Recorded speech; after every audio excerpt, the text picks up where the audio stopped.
Carrington Valenzuela, also known as Nevaeh McKenzie. I'm the first Miss Gay Arizona in Arizona history to go her first time to Miss Gay America and place top 5. I was born, I guess I was always told by my family that I could learn to dance before I could ever walk. So I was always doing community theater, dancing, choir, drama, all that.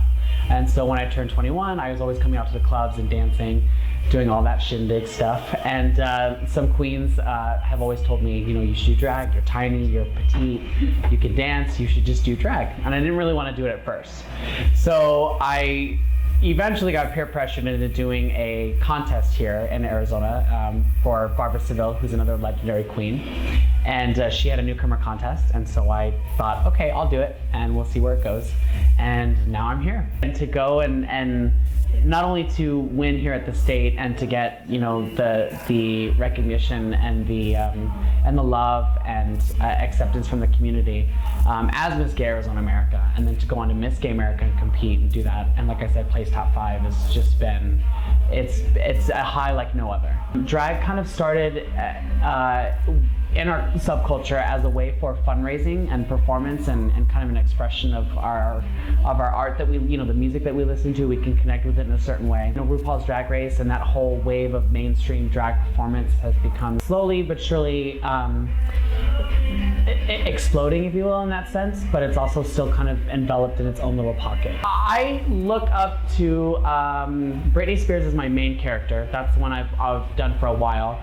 And her journey and her experience with her 2007 breakdown and all that, what's happened with her and her ability to accept that she was incapable of making her own decisions, and to have that happen to her and to get the help she needed is something to definitely be inspired by. As far as my comedy and my monologue and my personality type, I'd have to say Lisa Lampanelli, Amy Schumer, Chelsea Handler, kind of all the people that you hear them, you look at them and you think, oh, they're cute and, you know, they're, you know, pretty and all that, and then they open their mouth and it's completely like off the cuff. That type of humor to me that's the stuff that kind of makes people go, oh, I don't know about that. That's my type of humor. So those are the people that I love. Yeah. The backlash that I have faced was of my own volition. When I first started doing drag, I was kind of, my relationship with drag is it's a spiritual one. I moved away when I was 19. When I came out to my family, I wasn't accepted. And so instead of letting the unacceptance of my family dictate my future, I decided that I deserved better for myself. So I moved away. After I kind of grew up and the light bulb kind of turned on, and I understood what drag meant to my community and what it means to the people that come to see the shows, you get a sense of love and pride in what you do every time you get dressed up and when you perform. I don't look at my drag as a way of being a woman. I look at it as, and it's theater to me. I can hear a song, I can connect with it, wear any costume that I want with it, and make it my own. But at the end of the day, the makeup comes off, and it, you know, Nevaeh is back in the closet until the next performance. I don't go out in drag.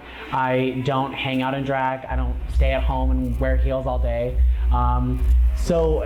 Unfortunately, I think that's the biggest misconception is that people, not only in the LGBTQ community, but also out of it, they think that we want to be women. Phoenix definitely does have a scene in itself, especially in the pageant world and competition world.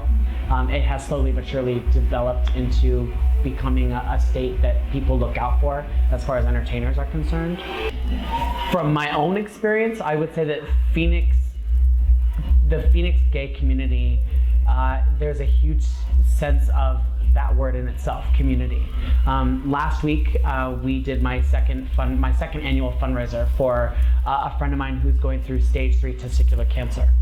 And we started the Kick Cancer's Ass fundraiser last Wednesday.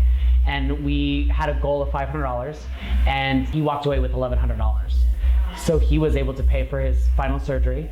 Again, that is the perfect depiction of what it means to be in the Phoenix community, and it's the word itself is community. This community always steps up for whoever needs it, for whatever organization, at whatever fundraiser there is to be, they've always stepped up.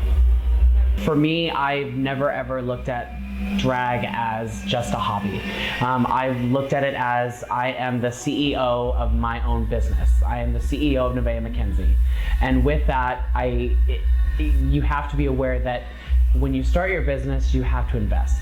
And you are investing a lot of money. It's not cheap to do what we do and to be good at what we do. And to have the success that I've had did not come from just being lucky. It took a lot of investment, a lot of nights going out and getting myself known. I always tell new performers, you'll never be noticed if you're never seen. So invest in your look, invest in your costumes, treat it as if though you are the CEO of your business. Come out to Charlie's. No, no, thank you guys, I love it.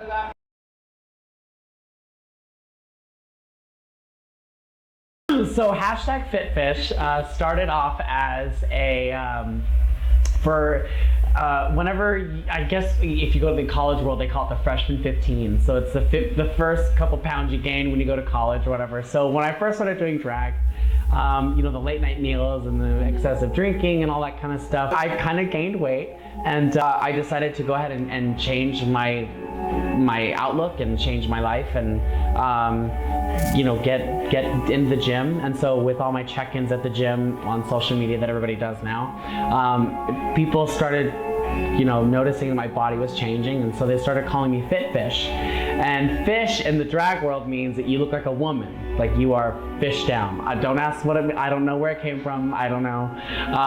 So Fit Fish is kind of what people have been calling me since I'm active and I'm in shape. And now it started off as like a silly hashtag thing, and then I kind of ran with it and made apparel, and it's still in development. We do have tank tops that I do sell that will proceeds get benefit to shapeup.org. Which is an amazing organization that helps juvenile diabetes and obesity, child obesity. So proceeds from those tank tops go to that organization. But it started off as like a little silly hashtag, and now it's kind of, across, especially since going to Miss Gay America, everyone now knows me as Fit Fish. So it's good. It's a nice compliment. It could be worse.